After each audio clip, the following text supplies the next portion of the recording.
ఆంధ్రప్రదేశ్ రాజకీయాల్లో ఇప్పుడు వైసీపీ భవిష్యత్తుపై హాట్ డిస్కషన్ నడుస్తోంది.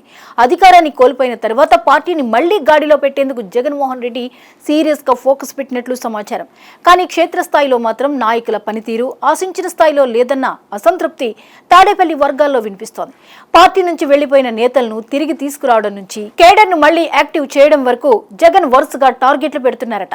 అదే సమయంలో కూటమి మాత్రం 15 ఏళ్ల ప్రయాణం అంటూ దీర్ఘకాల రాజకీయ వ్యూహంతో ముందుకు సాగుతోంది. ఈ పరిస్థితుల్లో వైసీపీకి ఇప్పుడు అసలు పరీక్ష మొదలైందనే చర్చ రాజకీయ వర్గాల్లో జోరుగా సాగుతోంది. అసలు జగన్ పెట్టిన టార్గెట్లను వైసీపీ నాయకులు నిజంగా అమలు చేస్తున్నారా? ప్రజల్లోకి వెళ్లకుండా కేడర్ను కలుపుకోకుండా పార్టీ మళ్లీ బలపడగలదా? కూటమి రోజు రోజుకు బలపడుతున్న వేళ వైసీపీ మళ్లీ పుంజుకునే వ్యూహం ఏంటి?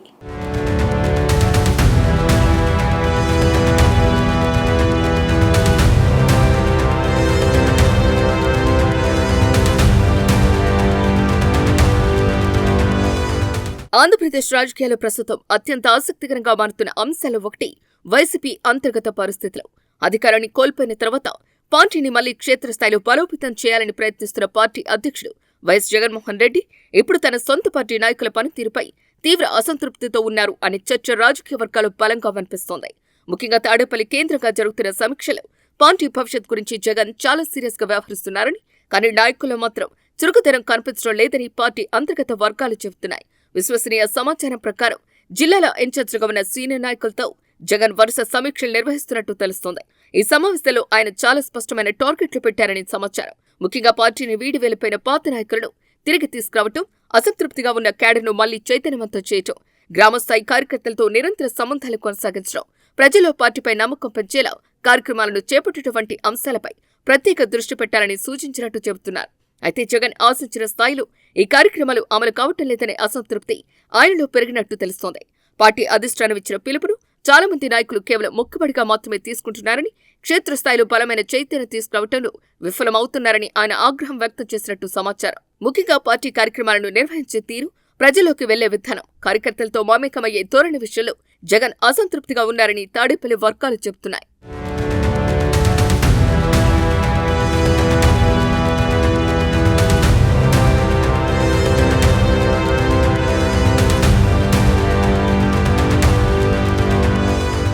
పార్టీని వీడి వెళ్లిపోయిన నాయకులను తిరిగి తీసుకురావడంపై కూడా జగన్ చాలా కాలంగా ప్రత్యేక దృష్టి పెట్టినట్టు తెలుస్తోంది. గత ఏడాది నుంచే పార్టీ నుంచి వెళ్లిపోయిన వారిని పూర్తిగా దూరం చేయకండి, మాట్లాడండి, పరిస్థితులు మారితే తిరిగి తీసుకురండి అనే సందేశాన్ని ఆయన నాయకులకు పలుమార్లు ఇచ్చినట్టు సమాచారం. ఎందుకంటే ఎన్నికల రాజకీయాల్లో బలమైన స్థానిక నాయకత్వం ఎంత ముఖ్యమో జగన్ కు బాగా తెలుసని పార్టీ వర్గాలు చెబుతున్నాయి. ముఖ్యంగా గ్రామ, మండలి స్థాయిలో ప్రభావం ఉన్న నాయకులు బయటకు వెళ్లిపోవటం వల్ల క్యాడర్ బలహీనపడుతుందని ఆయన భావిస్తున్నట్టు తెలుస్తోంది. కానీ ఈ విషయంలో నాయకుల నుంచి పెద్దగా స్పందన కనిపించడం లేదనే అభిప్రాయం పార్టీ అధిష్టానంలో పెరిగిందని సమాచారం. పార్టీని విడిచి వెళ్లిపోయిన కొందరు మాజీ నేతలు ఇప్పుడు బహిరంగంగానే వైసీపీపై విమర్శలు చేస్తున్నారు. అయినప్పటికీ పరిస్థితులు మారి మళ్లీ పార్టీలోకి రావాలి అనుకుంటే అవకాశాలు ఇవ్వాలనే వ్యూహంతో జగన్ ఉన్నారని చెబుతున్నారు. రాజకీయాల్లో శాశ్వత శత్రుత్వాలు ఉండవని, అవసరమైతే పాతవారిని మళ్లీ కలుపుకోవాల్సిందే అనే లెక్కలో ఆయన ఉన్నట్టు సమాచారం. ఇక క్షేత్రస్థాయిలో నాయకుల వ్యవహార శైలిపైన జగన్ తీవ్ర ఆందోళన వ్యక్తం చేసినట్టు తెలుస్తోంది. ముఖ్యంగా కార్యకర్తలతో మమేకం కావటం, వారికి భరోసా ఇవ్వటం, ఎన్నికల సమయంలో మాత్రమే కాకుండా నిరంతరం అందుబాటులో ఉండటం వంటి అంశాలు చాలా మంది నాయకులు వెనకబడిపోయారని ఆయన అభిప్రాయపడినట్టు సమాచారం. అధికారంలో ఉన్న 5 ఏళ్ల కాలంలో తమను పట్టించుకోలేదనే భావన ఇప్పటికీ కార్యకర్తలు బలంగానే ఉందని, దానిని తొలగించకపోతే భవిష్యత్తులో పార్టీకి మరింత నష్టం కలుగొచ్చని జగన్ హెచ్చరించినట్టు తెలుస్తోంది.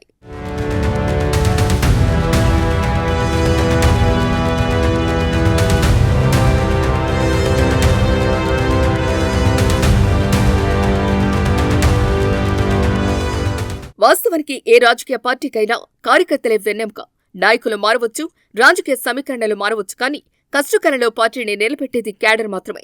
ఇప్పుడు అదే క్యాడర్లో నిరుత్సాహం కనిపించడం వైసీపీకి పెద్ద సవాలుగా మారిందనే అభిప్రాయం వ్యక్తమవుతోంది. గత ఎన్నికల ఫలితాల తర్వాత చాలా మంది కార్యకర్తలు మానసికంగా దిగజారిపోయారని, వారిలో మళ్లీ ఉత్సాహం నింపాల్సిన బాధ్యత నాయకులపై ఉందని జగన్ భావిస్తున్నట్టు సమాచారం. ఈ నేపథ్యంలోనే కార్యకర్తలతో కలిసిపోండి, వారి ఇళ్లకు వెళ్లండి, పార్టీ కోసం పనిచేసేలా మళ్లీ ప్రేరేపించండి అని జగన్ పలువురు కీలక నాయకులకు స్పష్టంగా చెప్పినట్టు తెలుస్తోంది. కానీ క్షేత్రస్థాయిలో మాత్రం నాయకులు ఇంకా పాత రాజకీయ శైలిని కొనసాగిస్తున్నారని, కార్యకర్తలకు అందుబాటులో ఉండటం లేదనే ఫిర్యాదులు వస్తున్నాయి. ఇదే పరిస్థితి కొనసాగితే వచ్చే ఎన్నికల నాటికి పార్టీని మళ్లీ పూర్తి స్థాయిలో బలోపేతం చేయటం కష్టమవుతుందని ఆందోళన కూడా జగన్లో కనిపిస్తున్నట్టు రాజకీయ వర్గాలు చర్చిస్తున్నాయి.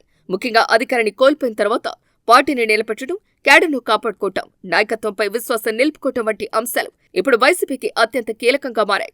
అందుకే పార్టీ వ్యవహారాలు అలసత్వం ప్రదర్శిస్తున్న కొందరు కీలక నేతలపై జగన్ గట్టిగానే స్పందించినట్టు సమాచారం. ఇలా అయితే ఎలా ముందుకు వెళ్తాం, ప్రజల్లోకి వెళ్లకుండా పార్టీ బలపడుతుందో అంటూ ఆయన అసహనం వ్యక్తం చేసినట్టు తాడేపల్లి వర్గాలు చెబుతున్నాయి.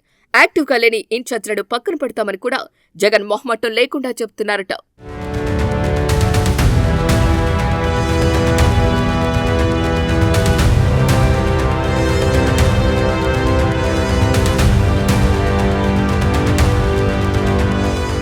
మరోవైపు కూటమి ప్రభుత్వం రోజురోజుకు తన రాజకీయ బలాన్ని పెంచుకుంటూ ముందుకు సాగుతోంది. ఎన్నికల సమయంలో ఏర్పడిన పొత్తు కేవలం ఓటు సమీకరణాల కోసమే కాదని దీర్ఘకాల రాజకీయ వ్యూహంతో ముందుకు వెళ్తున్నామని కూటమి నాయకులు బహిరంగంగానే చెబుతున్నారు. ఇది 15 ఏళ్ల ప్రయాణం అనే మాట ఇప్పుడు కూటమి రాజకీయాల్లో ప్రధాన నినాదంలా మారింది.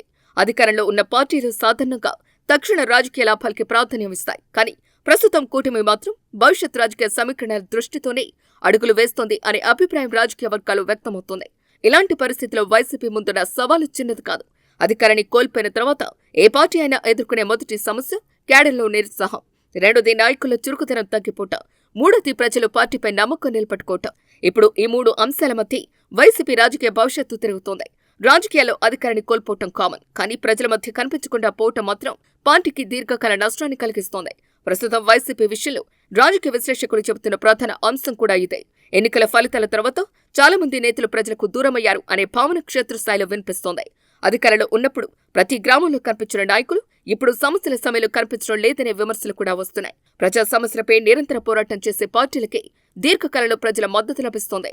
ధరల పెరుగుదల, నిరుద్యోగం, రైతుల సమస్యలు, మహిళల భద్రత, స్థానిక అభివృద్ధి పనులు, పెన్షన్లు, సంక్షేమ పథకాల అమలు, విద్యా వ్యవస్థ, వైద్య సేవలు వంటి అంశాలపై ప్రతిరోజు ప్రజల మధ్య ఉండే పార్టీని బలమైన ప్రత్యామ్నాయంగా ప్రజలు చూస్తారు. ఇప్పుడున్న రాజకీయ పరిస్థితిలో వైసీపీ మళ్లీ బలపడాలంటే సోషల్ మీడియా రాజకీయాలు మాత్రమే సరిపోవు. ప్రెస్ మీట్లు, ట్వీట్లు, విమర్శలు మాత్రమే పార్టీని నిలబెట్టలేవు. గ్రామస్థాయిలో ప్రజలతో నేరుగా మమేకం కావాలి. ముఖ్యంగా యువత, రైతులు, మహిళలు, ఉద్యోగార్థులు వంటి వర్గాలు మళ్లీ నమ్మకం పెంచుకోవడం అత్యంత కీలకం. ప్రస్తుతం ప్రజల్లో ఉన్న అసంతృప్తిని గుర్తించి దానిని ఉద్యమాల రూపంలో తీసుకువెళ్లగలిగితేనే వైసీపీ మళ్లీ రాజకీయంగా పుంజుకునే అవకాశం ఉంటుంది. ఇంకో ముఖ్యమైన విషయం ఏంటంటే కూటమి ప్రభుత్వం బలపడుతున్న సమయంలో ప్రతిపక్షం మరింత చురుగ్గా ఉండాలి. అధికార పార్టీ చేసే ప్రతి నిర్ణయాన్ని వ్యతిరేకించడం కాదు, ప్రజలకు నష్టం కలిగించే అంశాలపై స్పష్టమైన ప్రత్యామ్నాయ దిశను చూపించాలి.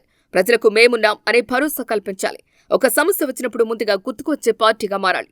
అదే నిజమైన ప్రతిపక్ష రాజకీయాల లక్షణం. ప్రస్తుతం కూటమి ప్రభుత్వం అభివృద్ధి, పెట్టుబడులు, పరిపాలన, సంక్షేమం అనే 4 ప్రధాన ఎజెండాలతో ముందుకు వెళ్తోంది. దీనిని ఎదుర్కోవాలంటే వైసీపీ కూడా స్పష్టమైన రాజకీయ రోడ్ మ్యాప్ రూపొందించుకోవాల్సిందే. కేవలం గత పాలన గొప్పదని చెప్పటం సరిపోదు. భవిష్యత్తులో ఏం చేయబోతున్నామో ప్రజలకు చెప్పాలి. ప్రత్యేకంగా చెప్పాలంటే వైసీపీ నాయకులు ప్రజల మధ్య నిరంతరం కనిపించాలి. ప్రతి నియోజకవర్గంలో స్థానిక సమస్యలపై పోరాటాలు చేయాలి. ప్రజలు ఇబ్బందులు పడుతున్నప్పుడు వారి తరపున మాట్లాడే పార్టీగా గుర్తింపు తెచ్చుకోవాలి. కూటమి బలం పెరుగుతున్న సమయంలో తాము కూడా ప్రజల నాడిని పట్టుకుని క్షేత్రస్థాయిలో పోరాట రాజకీయాలను తిరిగి ప్రారంభించగలిగితేనే భవిష్యత్తులో బలమైన ప్రత్యామ్నాయంగా నిలబడగలదు. లేదంటే రాజకీయంగా మరింత వెనుకబడే ప్రమాదం ఉందనే చర్చ ఆంధ్రప్రదేశ్ రాజకీయాల్లో బలంగా వినిపిస్తోంది.